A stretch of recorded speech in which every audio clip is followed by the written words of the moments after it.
अगर मैं आपसे कहूं कि भारत का पहला सम्राट एक ऐसा लड़का था जिसका कोई नाम नहीं जानता था, जिसके पास घर नहीं था और जिसे लोग तुच्छ समझते थे, तो क्या आप विश्वास करेंगे?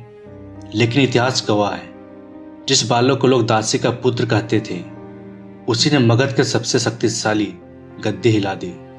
सवाल यह नहीं कि चंद्रगुप्त मौर्य राजा कैसे बने, सवाल यह है कि इतिहास ने उन्हें पहचाना कैसे। यह कहानी है संघर्ष, साजिश, गुरु और शिष्य की। वीडियो के अंत तक बने रहिए, क्योंकि अंत आपको चौंका देगा।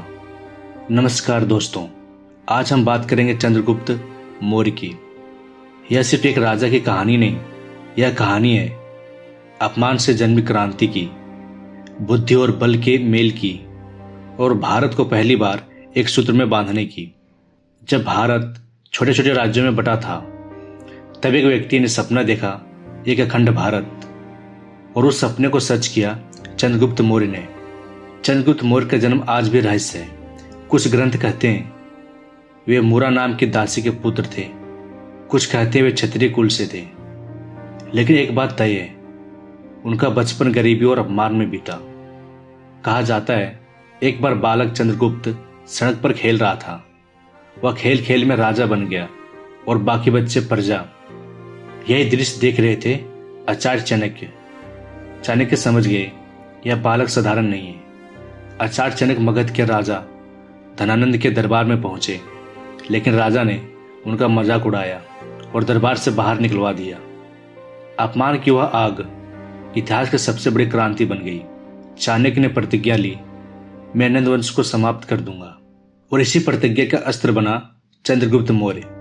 पहला आक्रमण असफल रहा, चंद्रगुप्त हार गए, लेकिन चाणक्य ने कहा सीधे नहीं, जड़ पर वार करो। उन्होंने जनता को जोड़ा, छोटे राज्यों से दोस्ती की और छुपकर युद्ध की नीति अपनाई। यहीं से जन्म हुआ कूटनीति और रणनीति की युद्ध का। सिकंदर लौट चुका था, लेकिन उनके सेनापति भारत में राज कर रहे थे। चंद्रगुप्त ने एक एक कर यूनानी शासकों को हराया, उत्तर भारत को मुक्त कराया। यह युद्ध तलवार से कम और दिमाग से ज्यादा लड़ा गया। धनानंद के पास धन था, लेकिन जनता का विश्वास नहीं। चंद्रगुप्त के पास जनता का समर्थन था। अतंत धनंजय पराजित हुआ।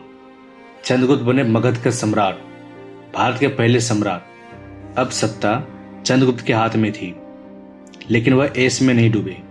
उन्होंने सख्त प्रशासन बनवाया, चाणक्य के साथ अर्थशास्त्र लागू किया।